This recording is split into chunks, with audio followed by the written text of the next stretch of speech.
Shtaka la pili na shtaka la 6 ambapo amekiuka sheria inayohusiana na uwiano katika nchi yetu ya Kenya na vile vile pia kuleta makabila na jamii zote pamoja.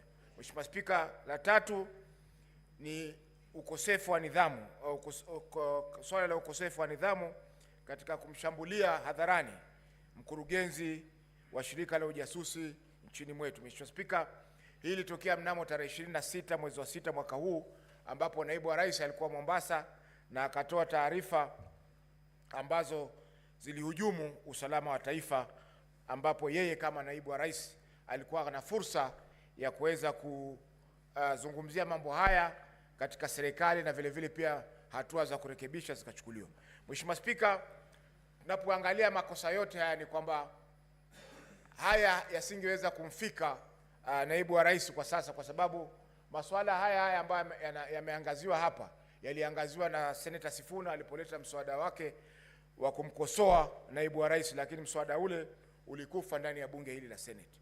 Mheshimiwa Spika, masuala ya ukiukaji wa kiapo haya, Mheshimiwa Spika, hayana nguvu, kwa sababu wakati alipokuwa anaapishwa siku ya kwanza aliapa viapo viwili.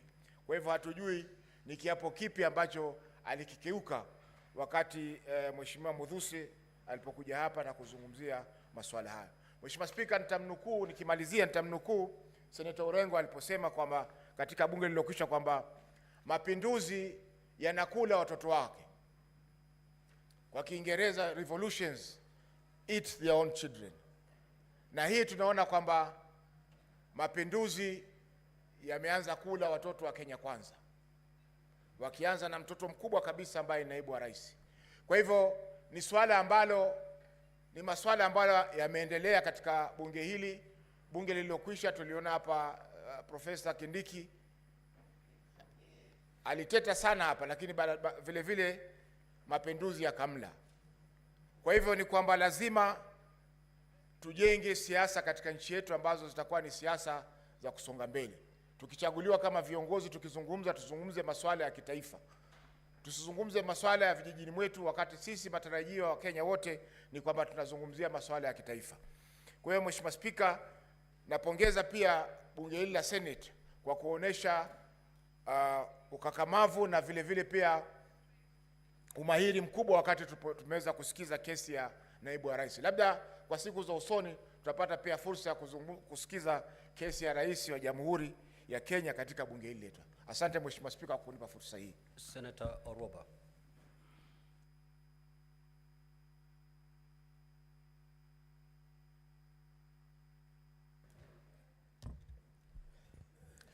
Thank you, Mr. Speaker. First of all, I want to say that this is not about a relationship. It's not about a friendship that has deteriorated. I have been hearing people say, if it's about a relationship, if it's about a marriage that has broken, why don't they go back and make peace and come together? No, Mr. Speaker. These two individuals, His Excellency the President and the Deputy President, did not come together so that they can live happily ever after and have children, Mr. Speaker. They came together so that they could deliver development to the people of Kenya, Mr. Speaker. So this, what we have been doing here for hours and hours, it pains me when I hear people saying, about adultery and relationships and what, and I'm wondering, no. We have been here because of 11 counts, Mr. Speaker. A very serious impeachment motion because of not 2, not 3, but 11 counts, Mr. Speaker. In my condition, I have had to sit here and go through all 11 counts to understand which one actually has been substantiated and which one holds water. So no, this is not about a relationship. And we should not expect that because they came together, they should now go and sit somewhere and make peace. Now, and stop disturbing us. No, Mr. Speaker. 11 counts of an impeachment motion is something very serious, Mr. Speaker. And it's very unfortunate that of the 11 counts, about 4 counts, Mr. Speaker, were not even substantiated, Mr. Speaker. Very shocking. When you have a team of legal experts sitting down bringing 11 counts, At the very least, they should have even substantiated 9, Mr. Speaker. But 4 counts, ground 2, when you talk about undermining a cabinet decision, how did we not have the witness come here to speak so that we can be able to understand? Some of us, we don't sit in cabinets, and we need to understand what a cabinet decision is, how it is undermined. Mr. Speaker, the witness was not produced. We had another witness who did not come here in terms of undermining devolution. Governor Sakaja signed an affidavit, but then did not appear, Mr. Speaker. People must respect the Senate, because when we are sitting here to analyze 11 counts, Mr. Speaker, honestly, in all fairness, they should at least be substantiated to some level.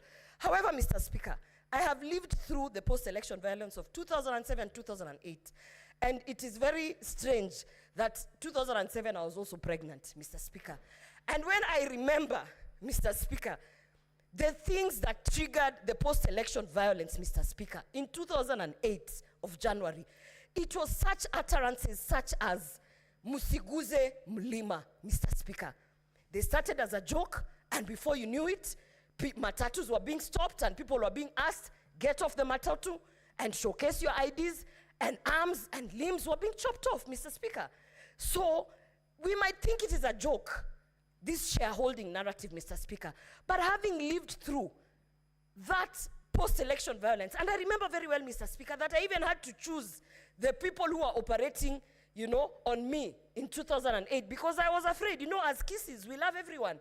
People always think we are traitors because we welcome everyone. So at that time, the attack on us was from both sides, Mr. Speaker.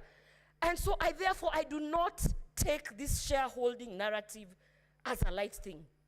I do not take this Musiguze Mlima as a light thing, Mr. Speaker, because I have been affected directly. And on that count, Mr. Speaker, I definitely have seen that it has been substantiated. We have seen the evidence, and we have even seen repeated utterances of causing divisiveness in this country, Mr. Speaker. And I want to say today, Mr. Speaker, this country is not about one person. It is not about William Ruto. It is not about Rigathi Gachagua. This country is about the 50 million Kenyans who have to live in peace and under the national unity, Mr. Speaker. And for that reason, Mr. Speaker, I want to say that on that shareholding narrative, I hold my ground, and I will definitely vote that he should be impeached. Senator Kavindu.